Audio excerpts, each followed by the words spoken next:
আসসালামু আলাইকুম। ডিসিবি নিউজের আন্তর্জাতিক সংবাদে আপনাকে স্বাগতম। আমি জান্নাত। শুরুতেই থাকছে সংবাদ শিরোনাম। ইরানের হামলায় ইসরায়েলি নিহত আরও দুজনের অবস্থা আশঙ্কাজনক। ধ্বংসস্তূপের চিত্র প্রকাশ করলেই ধরে নিয়ে যাচ্ছে ইসরায়েলি সেনারা। ইরানের পক্ষে পোস্ট, বাহরাইনে বাংলাদেশি গ্রেপ্তার। ইরানের বিরুদ্ধে গুরুতর অভিযোগ আনল সৌদি। এতক্ষণ শুনছিলেন সংবাদ শিরোনাম। এখন বিস্তারিত। আপনি যদি মুসলিমদের পাশে থাকতে চান তাহলে ভিডিওতে লাইক করে চ্যানেলটি অবশ্যই সাবস্ক্রাইব করে দেবেন। ইরানের হামলায় ইসরায়েলে নিহত আরও দুজনের অবস্থা আশঙ্কাজনক। ইরানের নতুন সর্বোচ্চ নেতার নাম ঘোষণা হওয়ার পর ঘুরে গেছে যুদ্ধের মোড়। দফায় দফায় হামলা হচ্ছে উগ্র ইহুদিবাদী ইসরায়েলে। আজ সোমবার ৯ মার্চ অবৈধ ভূখণ্ডটিতে বেশ কয়েকটি ড্রোন ও ক্ষেপণাস্ত্র আঘাত হানে। এর মধ্যে ক্লাস্টার বোমাও ছিল। এই বোমার আঘাতে এক ইসরায়েলি নিহত এবং আরও অন্তত দুজন গুরুতর আহত হয়েছে। সোমবার মধ্য ইসরায়েলে ক্লাস্টার ওয়ারের যুক্ত একটি ইরানি ক্ষেপণাস্ত্রের আঘাতে অন্তত একজন নিহত এবং আরও দুজন গুরুতর আহত হয়েছে। তেহরান ইসরায়েল ও উপসাগরীয় দেশগুলোর ওপর হামলা অব্যাহত রাখায় মধ্যরাতের পর থেকে এটি ছিল সপ্তম দফার হামলা।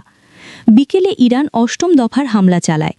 এই ক্লাস্টার ওয়ারহেডটি মধ্য ইসরায়েলের ইহুদ, ওর ইয়েহুদা, হোলুন, বাত ইয়াম সহ অন্তত ৬টি স্থানে আঘাত হানে। চিকিৎসক কর্মকর্তাদের মতে ইহুদ শহরের একটি নির্মাণাধীন স্থানে একজন নিহত এবং অন্য একজন আশঙ্কাজনকভাবে আহত হয়েছেন। ওর ইয়েহুদায় তৃতীয় এক ব্যক্তি গুরুতর আহত হয়েছেন। মাগিন ডেভিড অ্যাডাম এমডিএ জানায়, নির্মাণাধীন স্থানে ৪০ বছর বয়সী দুই ব্যক্তি স্প্লিন্টারের আঘাতে মারাত্মকভাবে আহত হন, যার মধ্যে একজন পরে মারা যান। দ্বিতীয় ব্যক্তিকে হাসপাতালে নিয়ে যাওয়া হয়েছে। ঘটনাস্থলের ছবিতে মাটিতে গর্ত এবং বিস্ফোরণে যানবাহন ও ভবন ক্ষতিগ্রস্ত হতে দেখা গেছে। চলমান সংঘাতের সময় ইরান ইসরায়েলে ক্লাস্টার বোমা বহনকারী একাধিক ব্যালিস্টিক ক্ষেপণাস্ত্র নিক্ষেপ করেছে, যা দেশের বিস্তীর্ণ এলাকায় নির্বিচারে ছোট ছোট বোমা ছড়িয়ে দিচ্ছে। ক্ষেপণাস্ত্রের এই উপরিপুরি হামলাগুলো দক্ষিণ, মধ্য ও উত্তর ইসরায়েলের বিভিন্ন স্থানকে লক্ষ্য করে চালানো হয়েছে। একই সময় ইরান সমর্থিত হিজবুল্লাহ গোষ্ঠী উত্তর ইসরায়েলের রকেট ও ড্রোন হামলা চালিয়েছে। ভোরবেলার এক হামলায় রিশেন লেজিয়েন শহরে এক নারী মাঝারিভাবে আহত হন। এলাকাটিতে পড়া একটি ক্লাস্টার বোমার অংশের আঘাতে পাথরের টুকরো ছিটকে এসে ৫০ বছর বয়সী ওই নারীর মাথায় লাগে। এমডিএ প্যারামেডিকরা তাকে প্রাথমিক চিকিৎসা দিয়ে স্থিতিশীল অবস্থায় স্বামীর মেডিকেল সেন্টারে নিয়ে যান। হাসপাতাল কর্তৃপক্ষ পরে জানিয়েছে যে তার অবস্থা বর্তমানে ভালো। আঘাতের সময় তিনি কোনো বোমা আশ্রয়কেন্দ্রে বা শেল্টারে ছিলেন না। এর আগে গত ২৮ ফেব্রুয়ারি ইরানে যৌথভাবে আগ্রাসন শুরু করে গণহত্যাকারী ইসরায়েল ও তাদের সহযোগী যুক্তরাষ্ট্র। এরপর থেকে কঠোর ভাষায় জবাব দিয়ে যাচ্ছে তেহরান।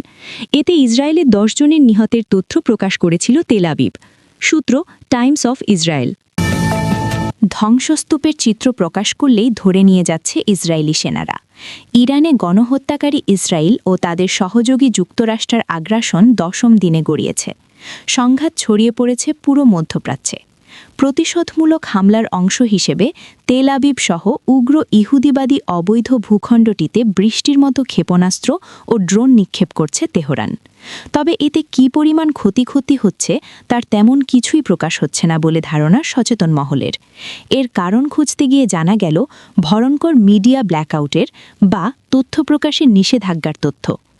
ইসরায়েলের দখল করা ফিলিস্তিনের পশ্চিম তীরের রামাল্লা থেকে এই বিষয়ে অভিজ্ঞতা তুলে ধরেছেন আল জাজিরার রিপোর্টার নূর ও দেহ। তিনি জানান, এই পুরো যুদ্ধ জুড়ে আমি বলতে বাধ্য হচ্ছি যে আগে কখনো এমন কিছু দেখিনি। সামরিক সেন্সর কর্তৃপক্ষ অত্যন্ত কঠোর অবস্থানে রয়েছে। ইরান বা হিজবুল্লার ছোড়া ক্ষেপণাস্ত্র এবং রকেটগুলো ঠিক কোথায় পড়ছে এবং কতগুলো ছোড়া হয়েছে সে সম্পর্কিত তথ্যের ওপর তারা মূলত একটি সংবাদ ব্ল্যাকআউট জারি করেছে। যেসব সাংবাদিক অন এয়ারে বা সরাসরি সম্প্রচারে প্রয়োজনের চেয়ে বেশি তথ্য বলছেন বলে মনে করা হচ্ছে, কর্তৃপক্ষ তাদের তুলে নিয়ে যাচ্ছে। এদিকে আমরা জানতে পেরেছি যে আজ সোমবার ৯ মার্চ ইসরায়েলের তেল আবিবের কাছে বেন গুরিয়ান বিমানবন্দরের পার্শ্ববর্তী একটি এলাকায় দুজন নিহত হয়েছেন। প্রত্যক্ষদর্শীদের বিবরণ থেকে আমরা জানতে পেরেছি ইরান যেসব ক্ষেপণাস্ত্র ছুড়ছে তার কয়েকটিতে ক্লাস্টার ওয়্যারেড বা গুচ্ছ বোমা রয়েছে। এর অর্থ হল এগুলো আঘাত হানার সময় খণ্ডবিখণ্ড হয়ে যায় এবং অনেক বড় ভৌগোলিক এলাকা জুড়ে ছড়িয়ে পড়ে, প্রচুর ক্ষতি করতে পারে। লক্ষ্যবস্তু হওয়া এলাকাগুলোতে কোনো অবিস্ফোরিত গোলা রয়ে গেছে কিনা তা নিশ্চিত করতে জরুরি উদ্ধারকারী দলগুলোর দীর্ঘ সময় লাগছে। এসব কারণে ব্যাপক ক্ষতি হলেও তা প্রকাশ করছে না কর্তৃপক্ষ। ধারণা সচেতন মহলের। সোমবার ইসরায়েলে ইরানি ক্ষেপণাস্ত্রের আঘাতে একজন নিহত ও 2 জন আহত হয়েছে বলে প্রকাশ করেছে তেল আবিব। তবে নূর ওদেহর বক্তব্য থেকে জানা যায় এ ঘটনায় 2 জন নিহত হয়েছে। ইরানের পক্ষে পোস্ট, বাহরাইনে বাংলাদেশি গ্রেপ্তার। যুক্তরাষ্ট্র ও ইসরায়েলের সঙ্গে ইরানের চলমান সংঘাত নিয়ে সামাজিক যোগাযোগ মাধ্যম ফেসবুকে ইরানের পক্ষে পোস্ট করায় 6 প্রবাসীকে গ্রেপ্তার করেছে বাহরাইন পুলিশ। তাদের মধ্যে একজন বাংলাদেশি রয়েছেন। বাকি 5 জন পাকিস্তানি নাগরিক বলে জানা গেছে। গ্রেপ্তার বাংলাদেশের নাম মোহাম্মদ ইসরাফিল মীর।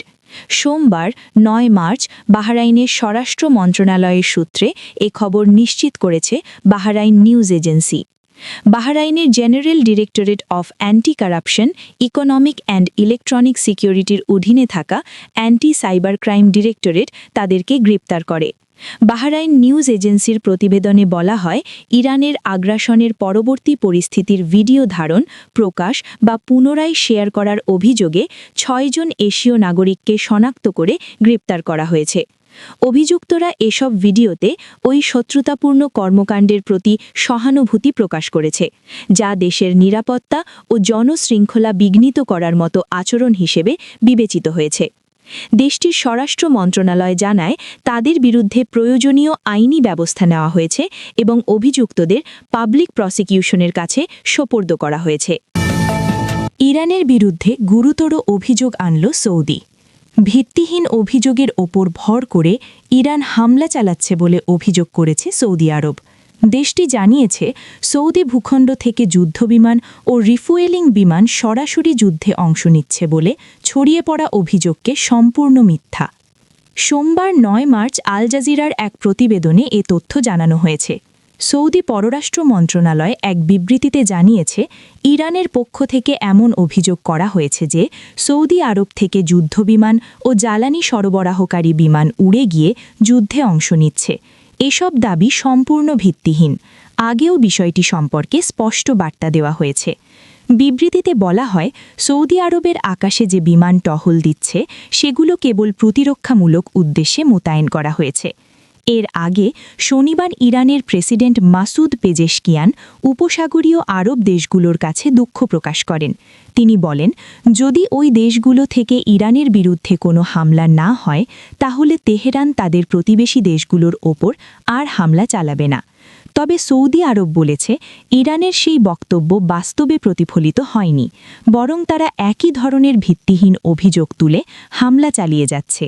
সৌদি পররাষ্ট্র মন্ত্রণালয় আরও সতর্ক করে বলেছে, ইরানের অব্যাহত হামলা পরিস্থিতিকে আরও উত্তেজনাপূর্ণ করে তুলছে এবং এর ফলে 2 দেশের দ্বিপাক্ষিক সম্পর্ক বর্তমানে ও ভবিষ্যতে গুরুতর প্রভাবের মুখে পড়তে পারে। বিবৃতিতে আরও বলা হয়, উপসাগরীয় দেশগুলোর প্রতি ইরানের বর্তমান আচরণ কোনোভাবেই বিচক্ষণতার পরিচয় দেয় না এবং এতে সংঘাত আরও বিস্তৃত হওয়ার ঝুঁকি তৈরি হচ্ছে। এর ফলে সবচেয়ে বড় ক্ষতির মুখে পড়তে পারে